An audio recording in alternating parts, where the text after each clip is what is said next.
تابوت سکینہ پر اب تک کئی ڈاکومنٹریز بنائی جا چکی ہیں جن میں اس کی اہمیت اور اس کی تلاش کے حوالے سے کوششیں دکھائی گئی ہیں، لیکن حقیقت یہ ہے کہ اس صندوق تک کسی کی بھی رسائی ممکن نہیں ہو سکی۔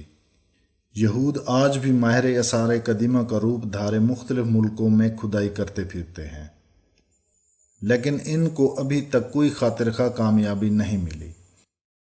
اب ہم یہ جاننے کی کوشش کرتے ہیں کہ اس صندوق میں ایسا کیا ہے کہ یہ صندوق یہودیوں کے لیے زندگی موت کا مسئلہ بنا ہوا ہے۔ تاریخی اعتبار سے بنی اسرائیل یعنی یہودی اس صندوق سے زیادہ منسوب ہیں۔ چونکہ بنی اسرائیل میں نبوت کا ایک لمبا سلسلہ چلا ہے، اس لیے یہ صندوق ایک لمبے عرصے تک ان کے تسلط میں رہا ہے۔ اس صندوق کی خاص بات یہ تھی کہ اس سے جتنے بھی معجزات ظاہر ہوتے تھے وہ انبیاء کرام کی موجودگی میں ہوتے تھے، اور کوئی بھی برا شخص اس سے کوئی فائدہ نہ لے سکتا۔ اور یوں جب تک بنی اسرائیل میں نبوت کا سلسلہ جاری رہا، یہ لوگ اس تابوت سے فائدہ اٹھاتے رہے، اور جب بنی اسرائیل میں نبوت کا سلسلہ بند ہوا تو اس صندوق کی برکات بھی ختم ہو گئیں۔ تفاسیر کے مطابق یہ شمشاد کی لکڑی کا بنا ہوا ایک صندوق تھا جو حضرت آدم علیہ السلام پر نازل ہوا۔ یہ صندوق پوری زندگی آپ کے پاس رہا، پھر بطور میراث آپ کی اولاد کو ملتا رہا۔ یہ صندوق نسل در نسل چلتا ہوا حضرت یعقوب علیہ السلام تک پہنچا۔ چونکہ حضرت یعقوب علیہ السلام کا دوسرا نام اسرائیل تھا، اور یوں بنی اسرائیل کے سلسلہ کی ابتدا ہوئی۔ حضرت یعقوب علیہ السلام کے ایک بیٹے کا نام یہودا تھا، جن کی نسل کو ہم یہودی کہہ کر پکارتے ہیں۔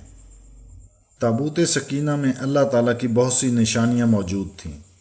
مثال کے طور پر اس میں حضرت موسیٰ علیہ السلام کا عصا مبارک، ان پر نازل ہونے والی توریت کی تختیاں، اور ان کا امامہ مبارک اور آسمان سے اتارا جانے والا من و سلوہ بھی اس صندوق میں محفوظ کر دیا گیا۔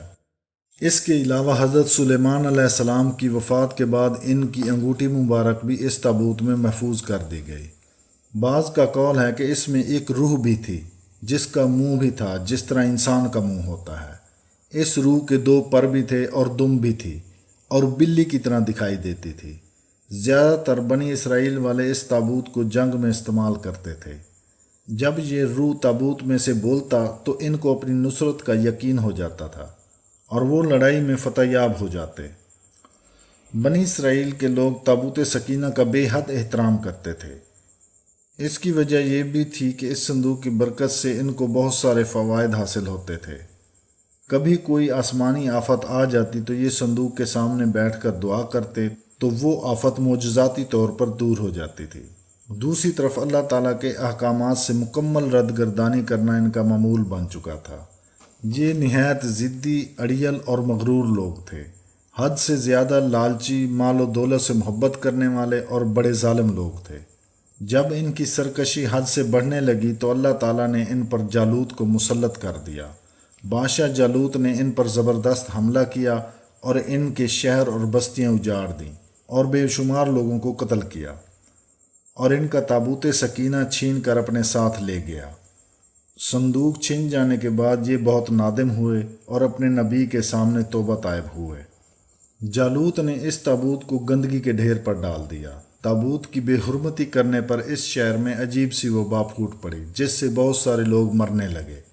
لوگ پریشان ہو کر کاہنوں کے پاس گئے تو کاہنوں نے حساب لگا کر بتایا کہ اس عذاب کی وجہ تابوت سکینہ کی بے حرمتی ہے۔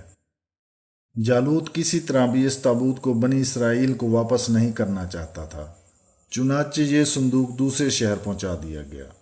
بعد میں دوسرے شہر میں بھی وہی خوفناک مرض پھوٹنے لگی اور ہزاروں کی تعداد میں لوگ مرنے لگے۔ اس طرح ان کے 5 شہر اس تابوت کی وجہ سے تباہ ہو گئے۔ اس پر جالوت نے یہ تابوت بنی اسرائیل کو واپس کرنے کا فیصلہ کیا، اور یوں یہ تابوت ایک دفعہ پھر اللہ تعالیٰ نے بنی اسرائیل کو واپس کر دیا۔ تابوت سکینہ دوبارہ حاصل ہونے پر اس قوم کے حالات میں بہتری آنے لگی، لیکن ان کے اعمال وہی رہے۔ پھر حضرت داؤد علیہ السلام کا دور آیا۔ اس وقت یہ قوم خانہ بدوشوں کی زندگی بسر کر رہی تھی، اور تابوت سکینہ بھی ایک خیمے میں رکھا ہوا تھا۔ حضرت داؤد علیہ السلام نے ان کے لیے ایک عبادت گاہ تعمیر کرنے کا ارادہ فرمایا، جسے ان کے بعد ان کے بیٹے حضرت سلیمان علیہ السلام نے بیت المقدس کے مقام پر عظیم و شان عبادت گاہ کی شکل میں پایہ تکمیل تک پہنچایا۔ اس طرح تابوت سکینہ کو خیموں سے نکال کر اس عبادت گاہ میں رکھ دیا گیا۔ اس عبادت گاہ میں تابوت سکینہ والے حصے میں انبیاء کرام اور سب سے بڑے عالم کے علاوہ کسی کو جانے کی اجازت نہ تھی۔ جب حضرت زکریا علیہ السلام کا دور آیا تو اس وقت یہ قوم اس قدر گمراہی میں ڈوب چکی تھی کہ انہوں نے حضرت زکریا علیہ السلام کو زندہ آرے سے چیر ڈالا اور بعد میں ان کے بیٹے حضرت یحییٰ علیہ السلام کو بڑی بے رحمی سے قتل کر دیا، اور یوں بارگاہ ربوبیت میں یہ لوگ ملعون ٹھہرے، اور ان کی بدعمالیوں کی وجہ سے اللہ تعالیٰ نے بنی اسرائیل پر نبوت کا سلسلہ بند کر دیا اور تابوت سکینہ کی برکات واپس لے لیں۔ حضرت یحییٰ علیہ السلام کے قتل کے تھوڑے عرصے بعد عراق کے بادشاہ بخت نصر نے بیت المقدس پر ایک بہت بڑا حملہ کیا۔ اس جنگ میں لاکھوں کی تعداد میں یہودی مارے گئے اور بخت نصر نے لاکھوں کی تعداد میں ان کو اپنا غلام بنا لیا اور بیت المقدس میں رکھے تابوت سکینہ کو بھی اپنے ساتھ لے گیا۔ اس کے بعد اس تابوت کا کسی کو علم نہیں کہ بخت نصر نے اس تابوت سکینہ کو کہاں چھپایا۔